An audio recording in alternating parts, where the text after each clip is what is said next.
Olá pessoal, muito boa noite a todos, sejam bem-vindos mais uma vez ao canal do professor Igor Maquieira, Meio Ambiente e Clima. Você que está chegando agora, não é inscrito no canal, inscreva-se, ative as notificações, compartilhe esse vídeo. Quem puder, faça a sua colaboração, o link está na descrição, tá certo? Bom, hoje colocando uma palestra, a primeira parte de uma palestra, que isso está na TV Fake Climate, tá certo? Para você que está chegando agora, que não sabe, né? Eu, o Dr. Tiago Maia, o Dr. Ricardo Felício, Luiz Carlos Baldissero Molion, o Geraldo Lino, o Marcel Ligabor, a doutora Daniela Onça, todos nós e tantos outros fazemos parte dessa equipe maravilhosa de amigos que é a Fake Climate. Nós temos também nosso canal no YouTube, com alguns vídeos, alguns são antigos, mas basta assistir para vocês perceberem que são bastante atuais. Não mudou praticamente quase nada. Bom, essa palestra do Dr. Molion, que eu vou compartilhar com vocês nesse exato momento, ela foi proferida em Barueri, em 2013, e como sempre, foi um show à parte.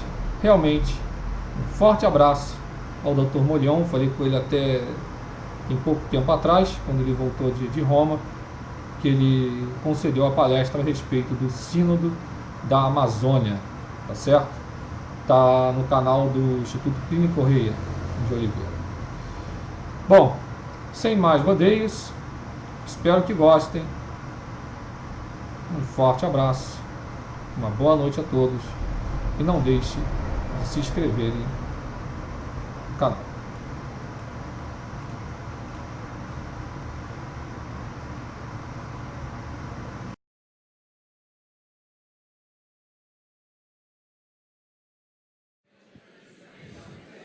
Bom dia,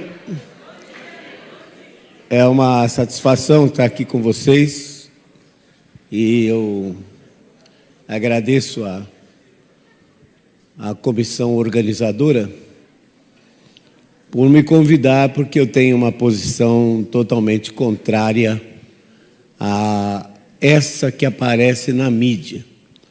Vocês têm ouvido falar muito sobre aquecimento global e, como o secretário mencionou, seria de responsabilidade do ser humano, das suas atividades agropecuárias e da geração de energia, queimando petróleo e carvão mineral e liberando um carbono para a atmosfera nos dias de hoje, que tinha sido retirado do sistema há milhões de anos atrás.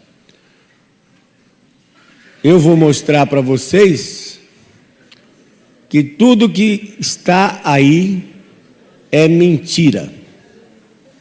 Que o aquecimento que ocorreu entre 1976 e 1998, e parou aí, foi natural. E que o homem não tem a capacidade de interferir no clima global.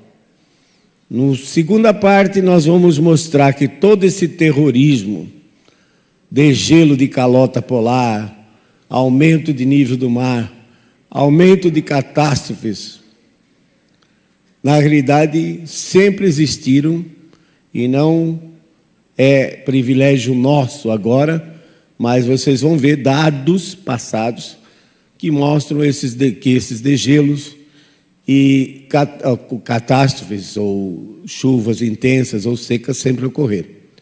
E, finalmente, vou colocar rapidamente para vocês as perspectivas para os próximos 20 anos, até o ano 2030, 2032, e vou tentar convencer o secretário de que a garoa era natural e que São Paulo volta a ser de novo a terra da garoa a partir de agora desse resfriamento que está ocorrendo.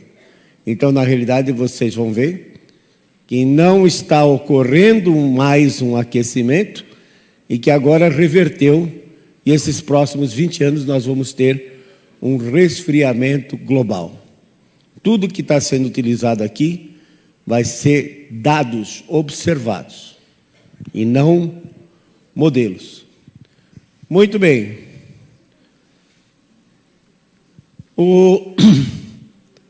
É importante que vocês saibam que nos 4,5 bilhões de anos de existência do planeta Terra, o clima sempre foi variável, naturalmente variável. Aliás, eu costumo dizer que a maior constância do clima é ser variável. Essa é a grande característica que o clima tem. Os termômetros, eles passaram a existir a partir de Galileu, no século XVI. Então, para tentar reconstituir o clima passado, para entender melhor o que vai acontecer no futuro, os climatologistas lançam mão de testemunhos.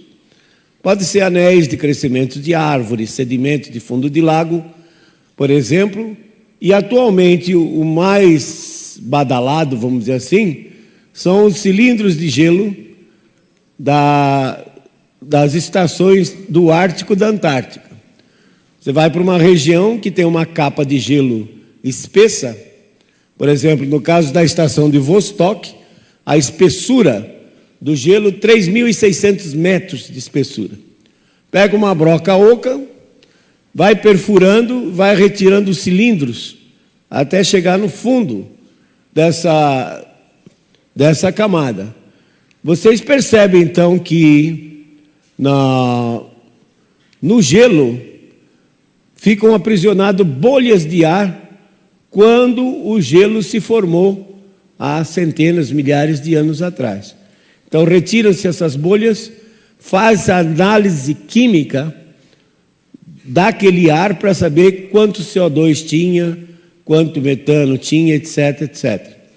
Com isso, nesse caso de Vostok, conseguiram reconstituir o clima de 420 mil anos atrás.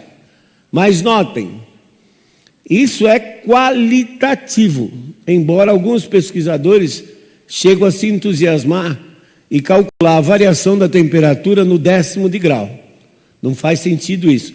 Mas qualitativamente, vocês veem nessa figura os últimos 420 mil anos, com os dados de Vostok na Antártica. Aqui no eixo à direita tem a variação da temperatura, o zero é a média da temperatura atual, e o traço em preto é a variação da temperatura do passado até o presente. O traço em azul em cima é a variação da concentração de CO2 entre, nesse caso, 200 e 200 partes por milhão, mas quero alertá-los que na semana passada já passou de 400 partes por milhão, que em princípio então não teria chegado a essas concentrações no passado. Nós vemos várias coisas aqui, por exemplo, entre um pico de temperatura de 130 mil anos atrás contra um mínimo de temperatura, nesse retângulo nós temos uma era glacial. As eras glaciais são resultantes da modificação dos parâmetros orbitais da Terra, os parâmetros astronômicos. No último milhão, cada era glacial dura da ordem de 100 mil anos. No último milhão de anos, nós temos registros geológicos que mostram que a Terra passou por 9 glaciações. Ora, 9 glaciações, em média, cada uma 100 mil anos, 9 vezes 100 mil dá 900 mil, que em 1 milhão significa que 90% do tempo esse planeta é mais frio do que agora. E, intercalando as eras glaciais, nós temos períodos mais quentes.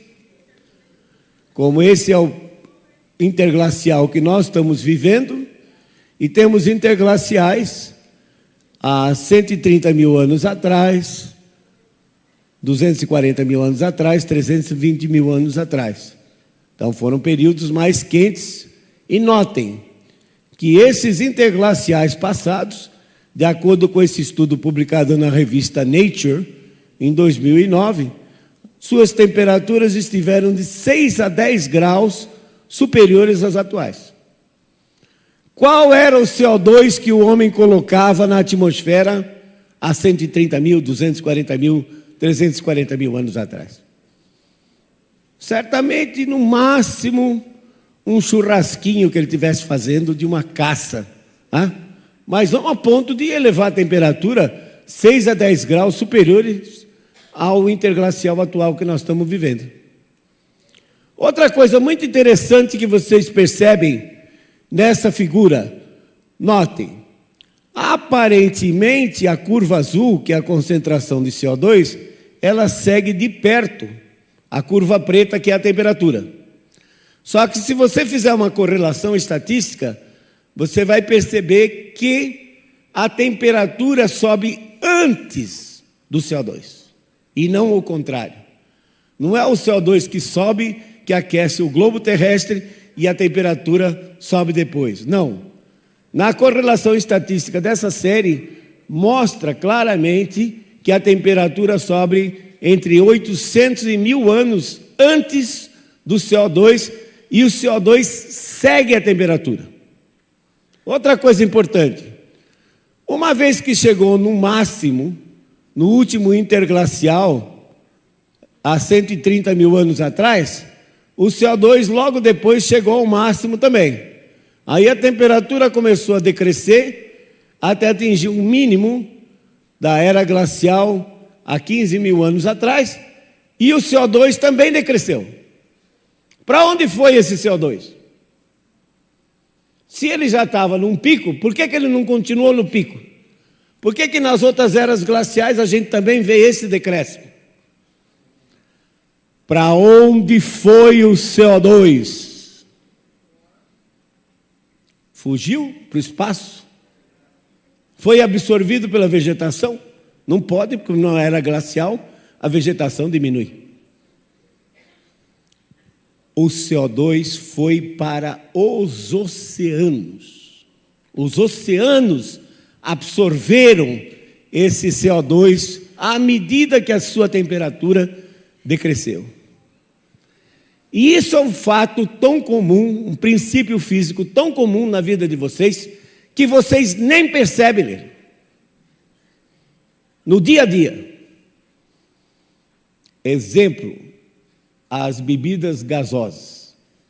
Muita gente prefere, por causa da lei seca agora, tomar refrigerante. Eu ainda prefiro cerveja.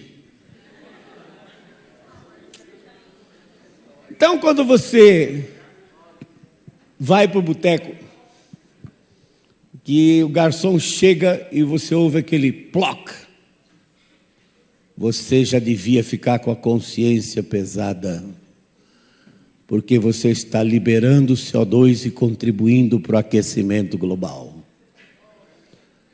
Aí coloca-se a cerveja no copo e você percebe aquelas bolinhas subindo. O que é aquilo? Gás carbônico.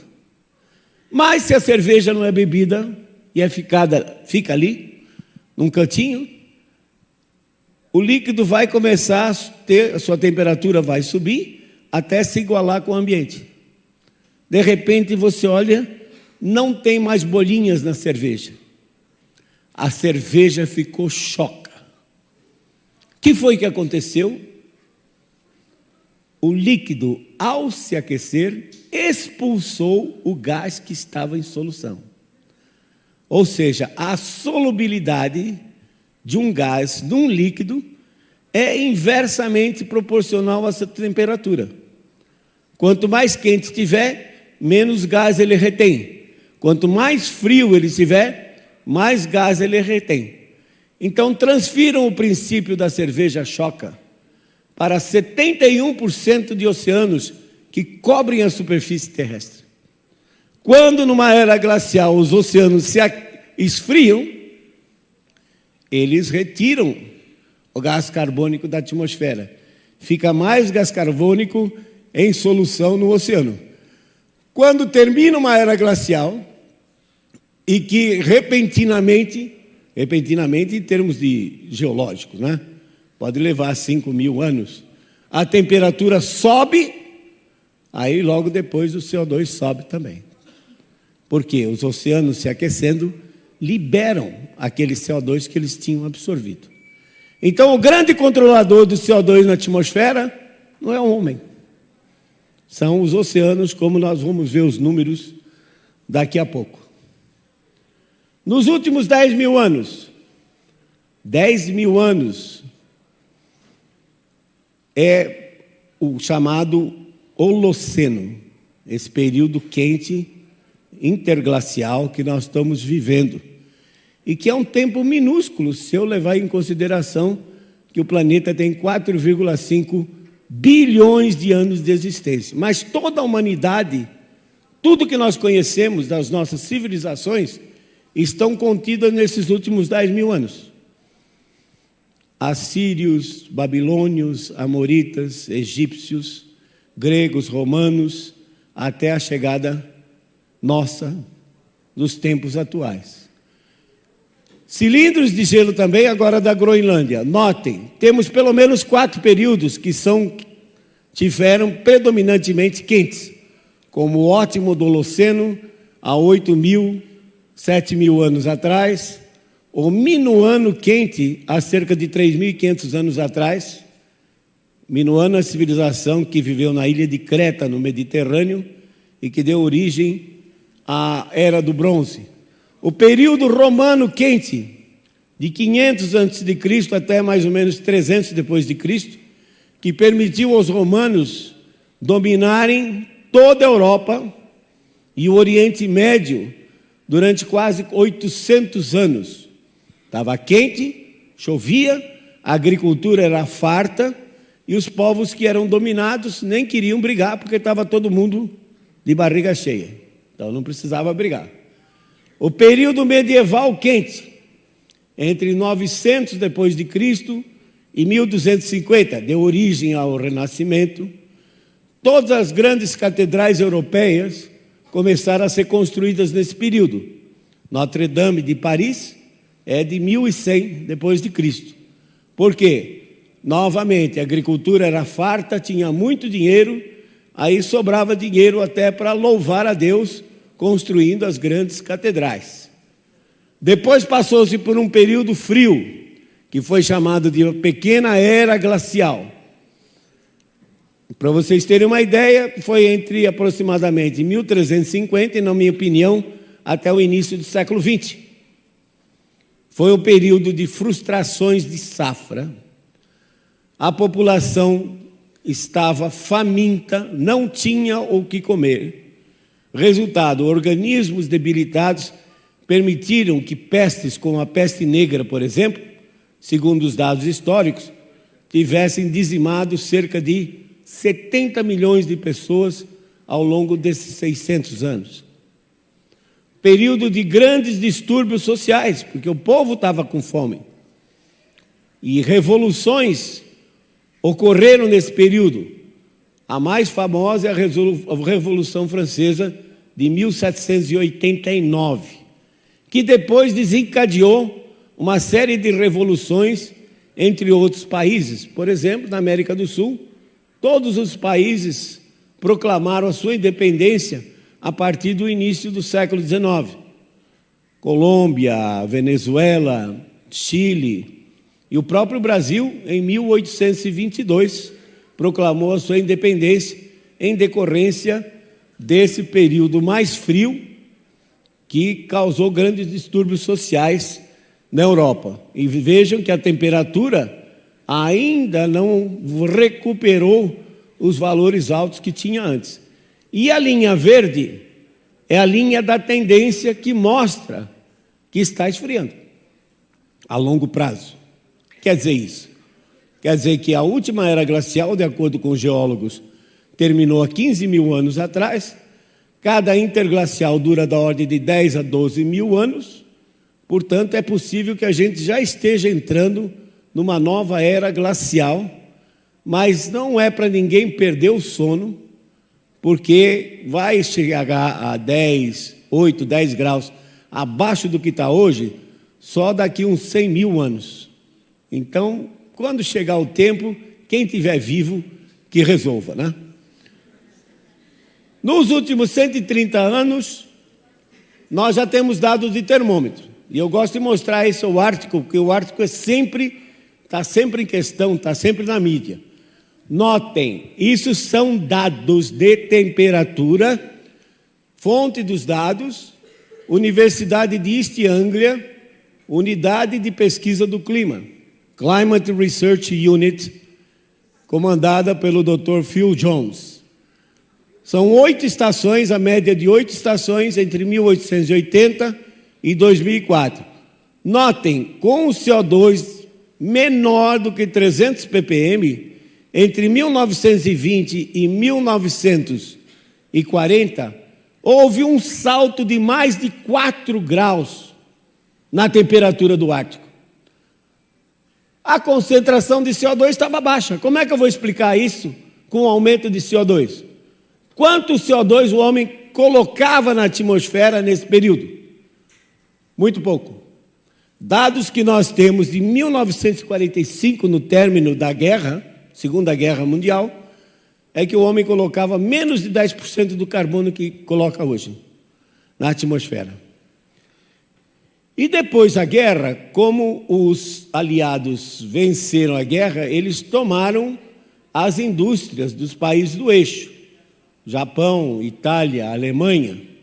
E aí começou uma globalização, a industrialização se acelerou, foi necessário gerar mais energia elétrica, queimar mais petróleo e carvão, aumentaram as emissões e o que aconteceu? A temperatura decresceu até metade da década de 70. Quer dizer, vejam, aumentaram as emissões e a temperatura, ao invés de aumentar, diminuiu. O que mostra que realmente a temperatura não tem nada a ver com a concentração de CO2, tanto assim que até hoje o Ártico não recuperou os mesmos valores que tinha no final da década de 30, no início da década de 40. E não precisa ir muito longe, não. Aqui perto mesmo, Assunção, no Paraguai, vocês notam, a fonte dos dados aqui é o GISTEMP da NASA, vocês podem entrar no Google, pegar o GISTEMP e ir para lá e baixar a série de dados e fazer exatamente o que eu fiz. Eu escolhi Assunção, no Paraguai, que mostra que as temperaturas mais elevadas foram na década de 30, na década de 40, e que de lá para cá a temperatura tem diminuído e não aumentado. Portanto, o aquecimento que ocorreu foi localizado e não foi global. Dados de satélite estão operacionais desde 1979. Os satélites são interessantes porque os termômetros estão em cima dos continentes, mas os satélites enxergam os continentes e os oceanos. Então, as médias feitas por satélite são mais confiáveis do que simplesmente fazer as médias pelos termômetros. Que mostra aqui que praticamente nesses últimos 30 anos a temperatura não variou. Sobe um pouquinho, desce, sobe um pouquinho, desce. Nos últimos 10 anos, parece que tem havido uma tendência de decréscimo, mas 10 anos é muito pouco em termos de clima. Tem picos como esse, por exemplo. Esse é o famoso El Niño, de 97 e 98. Vocês sabem que El Niño é o aquecimento do Pacífico, do Oceano Pacífico Equatorial. Grandes áreas, 30, 40 milhões de quilômetros quadrados, ficam com temperaturas muito altas, 5, 6 graus acima da média, e aí o Pacífico libera grandes quantidades de calor para a atmosfera e faz com que a temperatura média global aumente, nesse caso de 97 e 98, chegou a ficar 1 grau acima da média. Se eu eliminar isso da minha série, então a temperatura praticamente fica estável nesses últimos 30 anos. Então, por que é que o cidadão tem a impressão de que o globo está se aquecendo? E se você conversar com qualquer pessoa com mais idade, 60, 70 anos, ele vai dizer que hoje faz muito mais calor do que fazia antigamente. A razão é que o homem hoje vive nas cidades. De acordo com o último censo do IBGE, aproximadamente 85% da população do Brasil vive nas cidades. No mundo já é um fenômeno, 55% da população vive nas cidades. E o microclima urbano é totalmente diferente dos outros microclimas. E dá para explicar isso fisicamente, dizendo o seguinte: o saldo de energia radiante disponível, normalmente ele é dividido em evaporação da água e aquecimento do ar. Nós chamamos isso de calor latente e esse aqui de calor sensível. Na Amazônia, por exemplo, 80% dessa energia radiante disponível vai para evaporar água e apenas 20% para aquecer o ar. Numa cidade como São Paulo, não tem água para evaporar. A água da chuva cai, encontra o solo impermeabilizado pelo asfalto, pelos edifícios, escorre e vai embora. E aí o que acontece é que toda a energia radiante disponível vai aquecer o ar, os edifícios, de tal forma que a cidade de São Paulo, por exemplo, no pico de radiação solar, ao meio-dia, ela pode apresentar temperaturas 5, 6, 10 graus acima, por exemplo, da Serra da Cantareira. Porque não tem água para evaporar e esse calor é usado todo para aquecer o ar. Então, o que o cidadão sente no microclima da cidade é um microclima hoje mais aquecido por causa da urbanização. É um efeito local e ele não se propaga globalmente. Vejam, por exemplo, um estudo feito em Nova Delhi, na Índia, publicado no ano passado, mostra que as temperaturas mínimas noturnas, elas aumentam à medida que eles iam para bairros com maior densidade populacional.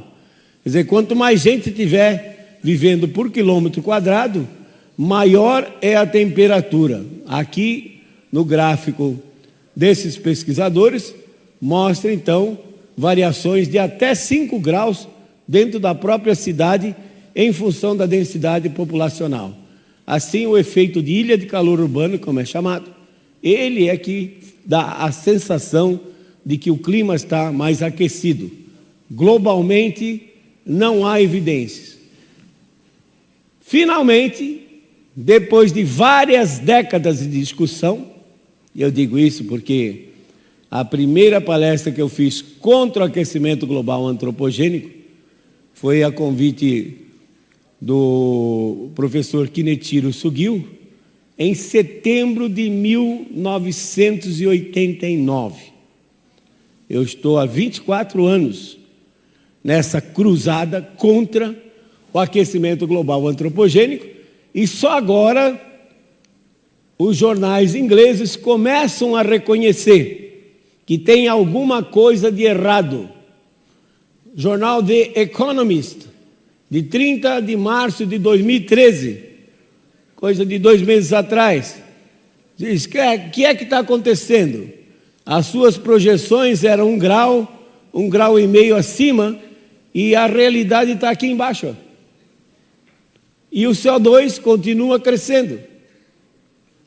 O próprio serviço meteorológico inglês aqui, Met Office, reportou que global warming stopped 16 years ago, ou seja, o aquecimento global parou há 16 anos atrás. 1997 a temperatura estava 0,5 grau, 2012 a temperatura está 0,5 grau acima da média. Então, os próprios ingleses, que sempre foram grandes defensores do aquecimento global antropogênico, começam agora a reconhecer que não está havendo aquecimento nenhum e que a temperatura está estável.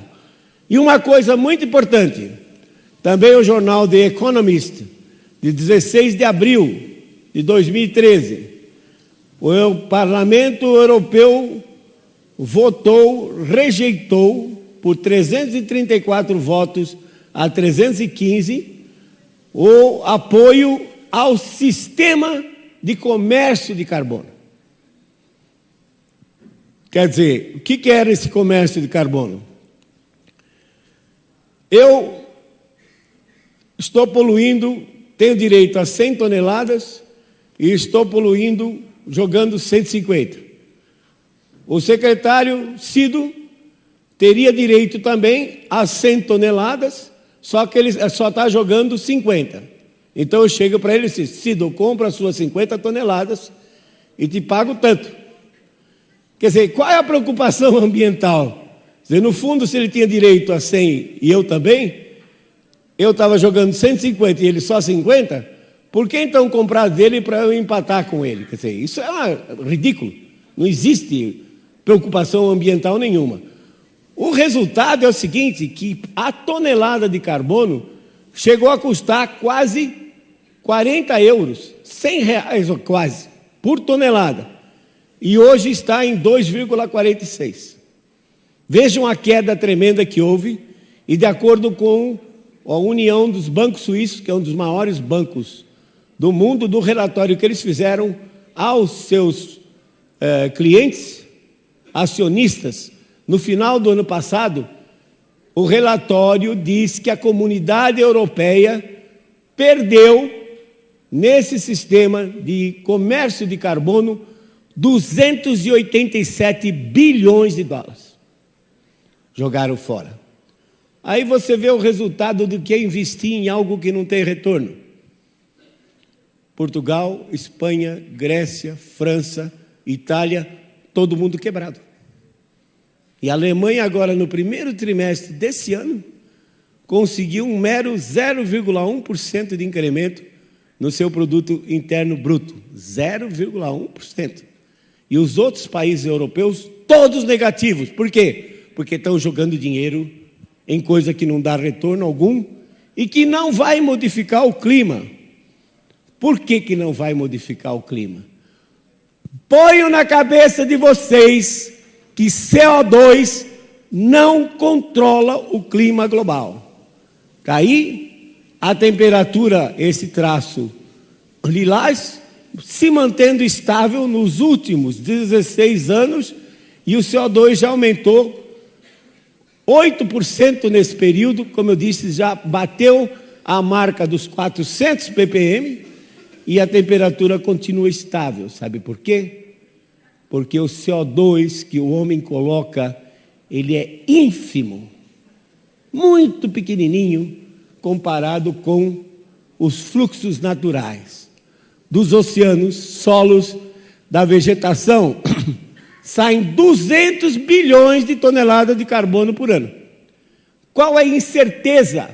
Qual é o erro que nós temos disso? 40%, 20%, 40 bilhões de toneladas para cima, 40 bilhões de toneladas para baixo. Quanto é que o homem coloca?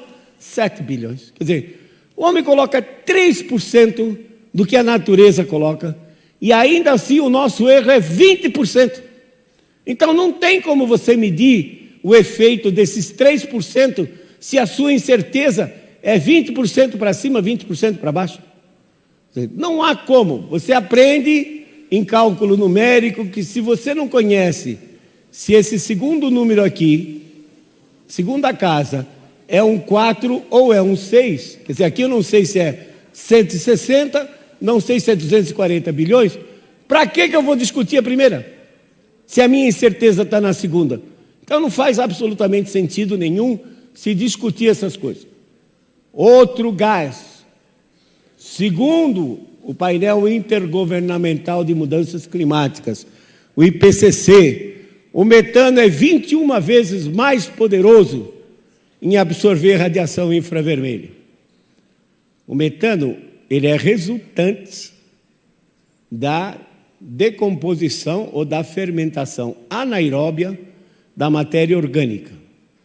por exemplo, arrozais plantados alagados, você colhe o grão, deixa a planta apodrecendo, a planta elimina, gera metano.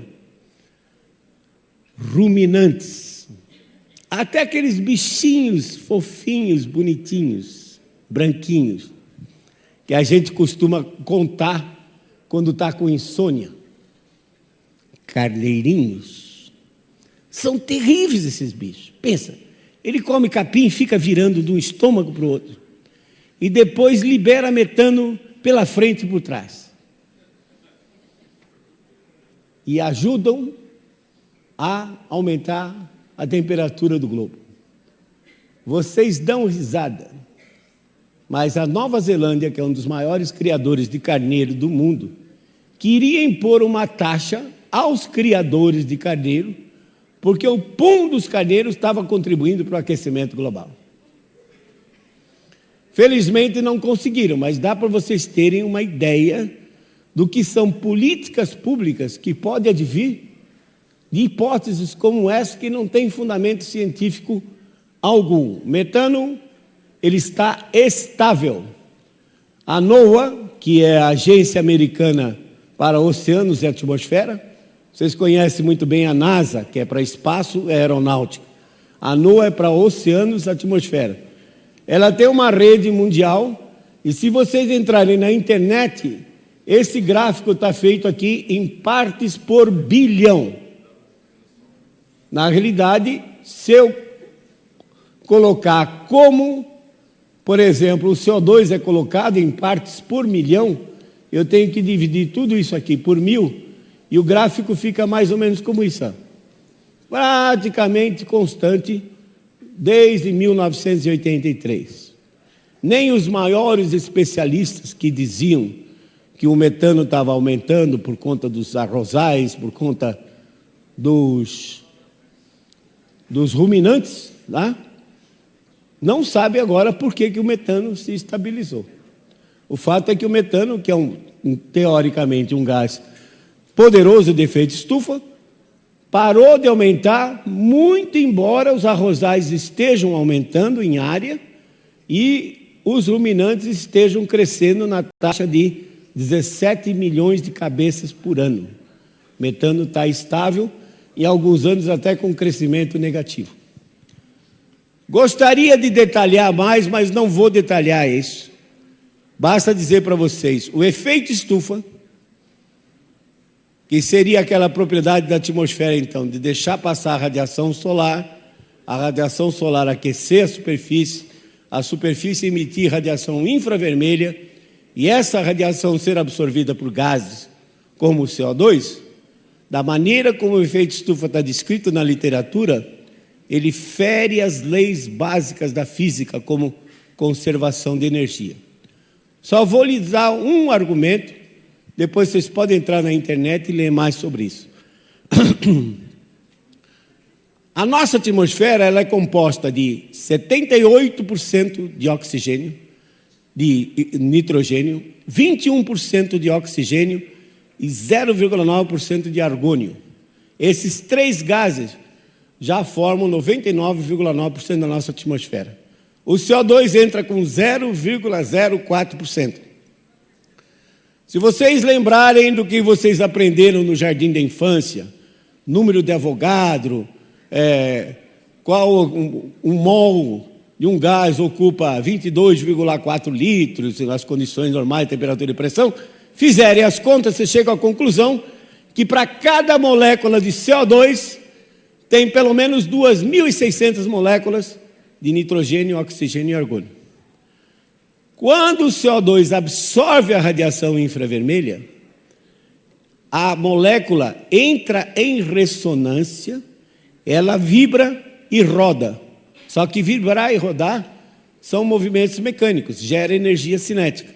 Quando ela se movimenta, ela se choca com as outras que estão em volta dela e ela transfere essa energia cinética na forma de calor, mas é uma moléculazinha só, no meio de 2.600. Se ela transfere o calor por colisão, ela não pode reemitir. Portanto, essa teoria do efeito estufa, que é o pilar de toda a teoria do aquecimento global antropogênico precisa ser revista, porque, embora ela esteja aí há quase 200 anos, na realidade não existe comprovação científica da existência do efeito estufa. Então, por que o ar é quente, próximo da superfície? Sim, aqui embaixo, próximo da superfície, temperatura é 25, 30 graus. Na altura que voa um jato comercial, 10, 12 quilômetros de altitude, a temperatura é 45, 50 graus abaixo de zero. Quer dizer, a diferença de temperatura entre a superfície e o nível que voa um jato é da ordem de 70, 80 graus. Por que a temperatura é alta próximo da superfície? Aqui o princípio do balão de São João. Em dados empíricos mostram que um balão não sobe com a tocha apagada. Já ouviram algum balão subir com tocha apagada? Por quê? Arquimedes, há 350 anos antes de Cristo, teria a solução. O balão tem peso e o ar que ele desloca, ou seja, o empuxo, é pequeno quando está apagado. Ou seja, o peso é maior do que o empuxo, o balão fica no chão. No momento que eu aqueço o balão, o empuxo fica maior do que o peso, o balão adquire flutuabilidade e sobe. Então, o princípio físico mais importante para aquecer o ar próximo da superfície é a condução de calor. É o ar em contato com a superfície.